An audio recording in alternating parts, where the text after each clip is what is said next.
Махмуд Али Калиматов провел рабочую встречу с уполномоченным по защите прав предпринимателей в республике Зелимханом Дзауровым. Глава Ингушетии обратил внимание на необходимость оперативно решать все вопросы, поступающие от предпринимателей. Раз в квартал выносить проблемные вопросы от бизнес-сообщества на правительство. Это позволит более эффективно поддерживать и развивать бизнес-среду в нашем регионе. Дзауров, в свою очередь, отметил, что сотрудники аппарата ежемесячно выезжают в муниципальное образование, общаются с представителями бизнеса и напрямую получают от них вопросы. Более того, такой формат позволил наладить взаимодействие с главами городов и районов. Все поступившие от предпринимателей обращения взяты в работу.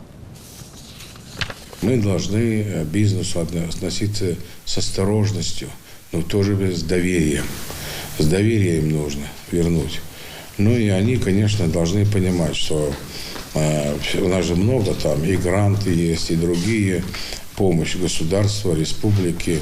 Мы тоже идем, там, например, у нас 6% налогов, сейчас мы 2% сделали. Да? То есть очень большая поддержка на самом деле. Да, это большая поддержка.